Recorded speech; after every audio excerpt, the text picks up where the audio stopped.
Hey everybody, welcome back. Uh, just want to start on Teams here. I'm seeing lots of great stuff on Teams. Lane posting a picture of her pet worm with a fraction. Nathan with a fraction. Cool. That was Cash with a fraction. Quinn with a fraction. Lots of good messages and replies to stuff. It's been awesome. I'm also here in Files. If you see up there on the screen, in Files. There's class material. There's also past in student work. Oh, look, this is where the photos that you post, this is where they get uploaded to. And I can just move them to your files. But if I go to past in student work, there's files with your name on it. Some of you have been uploading files to here, which is awesome. Right? Just really easy for me to collect work because if you go back, uh, like these pictures, no idea who this is, right? Unless I click on it to see. I don't know who it is because it doesn't have a name on it or anything like that. But if it's in your folder, I'll know it's your work, right? So that's kind of how it works. And other students, some are emailing me their work, and then I just take the work from the email and I put it in these folders. If you don't want that, let me know, okay? Um, and there we go. There's our intro. Hope everybody's having a great week so far. Let's get into Peak. What happened last on Peak? I remember Zopa was taking Peak and Sunjo up to Everest Base Camp, and they were like kind of training on the way. And Zopa was visiting all these Buddhist temples that the Chinese government was destroying, stuff like that. And now they've arrived at base camp. So this chapter is called Peak Experience. This is from Peak by Roland Smith. We arrived at base camp just in time to see Josh get into a fist fight with someone. At 18,044 feet, though, it wasn't much of a fight. An older, red-faced man took a swing, which Josh easily ducked and countered by pushing him in the chest.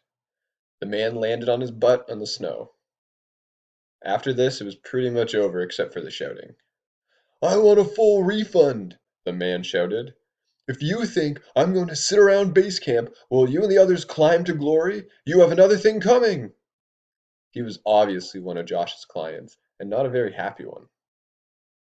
It's hard to get up when you're out of breath, swaddled in down clothes, with crampons strapped to your boots.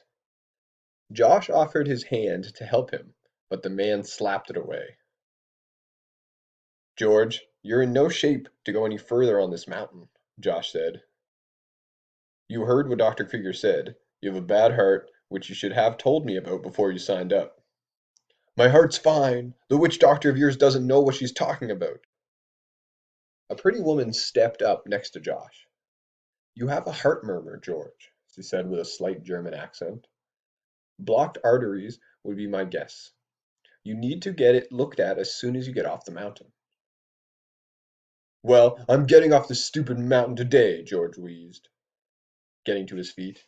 "And my first appointment is not going to be with my doctor. It's going to be with my attorney. I'll sue you for everything you have, Josh."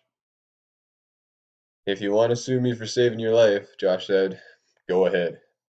He turned and started to walk away, then noticed us and stopped. "Looks like you have an extra climbing permit," Sopa said. "Two, actually. We had a woman leave days 2 days ago, hacking up her larynx. Apparently, I'm responsible because she's threatening to sue me too." Josh looked at me. The beard he had cut off for my arrangement was growing back in nicely.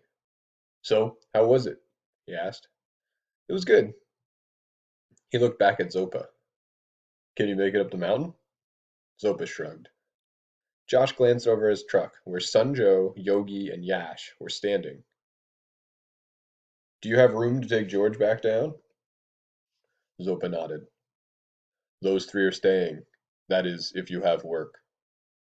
"We'll see," Josh said without much enthusiasm. "We might need some base camp help, but with two less climbers, we don't need any more climbing Sherpas." He looked back at the small truck and looked back at Zopa. "It'll be a tight fit. You have to haul George's wife down too, and all their gear. She's in her tent, sick as a dog.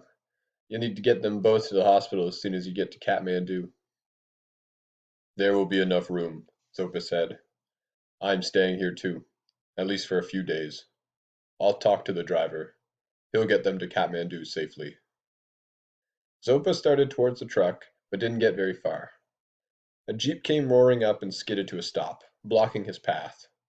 Josh swore, then then said under his breath, Captain Shek, be cool. Let me do the talking. A tall Chinese officer in a crisp green uniform got out of the jeep and walked up to us, frowning. Papers! Good afternoon, Josh said with a smile. No one go until I see papers. Of course, Josh said. But the captain was too late. Sunjo, Yogi, and Yash were already gone. Show him your visa and passport, Josh said. I dug them out of my pack and handed them over. Captain Shek carefully scrutinized them, glancing between me and the photo. You climb? He's my son, Josh answered. He's on my climbing permit. Last name no match. He has his mother's name. We're divorced. I guess it was too complicated to explain that they were never married. The captain handed back my passport. Next he checked Zopa's papers, then the driver's. After he finished, he locked his dark eyes on each of us and said, We watching all you. He climbed back into the jeep and drove away. He's not kidding about that, Josh said. Captain Shek and his men are always watching. He pointed at a small rise with a ramshackle building on top of it. They have a spotting scope set up there, and the rumor is that he has night vision equipment as well. They monitor the radio transmissions, looking for violations. Shek's already booted 2 climbing parties this year. Try to stay clear of him. And he doesn't always show up dressed in uniform, Dr. Krager warned. He sometimes dresses like a climber and wanders around the camp, catching people unaware. I'll be in the aid tent. She walked away. What do you think of base camp so far? Josh asked. Because of the argument and Captain Shek, I hadn't paid much attention to the camp. But I saw now that it was gigantic. Red, blue, green, and yellow tents were scattered around for what seemed like a mile. How many people are here? 350 or so, Josh answered. Maybe another 50 acclimatizing further up the mountain. Most of them had been in their tents trying to stay warm, because there weren't many people wandering around. I looked at the temperature on my watch. 14 degrees. According to the wind gauge the watch gave me, did everything. The wind was blowing 10 miles an hour, which brought the temperature down to 3 degrees above zero. So that doesn't sound too cold, but it's Fahrenheit. So 14 degrees Fahrenheit would be minus 10 Celsius. And you said 3 degrees above zero. So it's minus 16 degrees Celsius there. Which, there are days like that in Canada. We're right here. Josh looked me over. You breathing okay? Any problems on the way up? Both were good questions, considering that this was only the second time I'd been this high on a mountain. The summer before, I'd almost made it to the top of Mount McKinley in Alaska. We were at 18,000 feet, 2,000 feet short of the summit, when our guide turned us back because of weather. I've had a headache the past 2 days, I said, but it's going away. Josh pointed at George, who had returned to his tent and was angrily packing his gear. My headache's going away too, he said. At least one of them. He looked over to his truck. Sunjo and the brothers had reappeared and were helping Zopa unload it. Who's the kid? His name's Sunjo. Is he with Zopa? Yeah. Interesting, he said. Did Zopa tell you he was going to stay at base camp for a few days? I shook my head. Like you said, Zopa doesn't talk much. Yeah, well, he's up to something. Like what? Josh smiled. He'll let us know when he's ready. Let's head over to Peak Experience headquarters. I'll introduce you to the base camp crew. Peak Experience? I didn't name it after you exactly, Josh admitted, but I probably should have. What are you talking about? Peak Experience is my adventure company, my adventure travel company. We started it last year. Almost wish I hadn't now. I followed him to a giant orange tent with Peak Experience tagged on the side. The A in Peak looked like a mountain. He pulled back the flap and waved me through. Inside were several people and more electronic equipment than I had ever seen in a tent at 8,000 feet, or any tent for that matter. Laptops, satellite phones, two-way radios, fax machines, television monitors, and other gizmos. The crew was so busy talking on phones, listening to radios, tapping on keyboards, they didn't seem to notice us.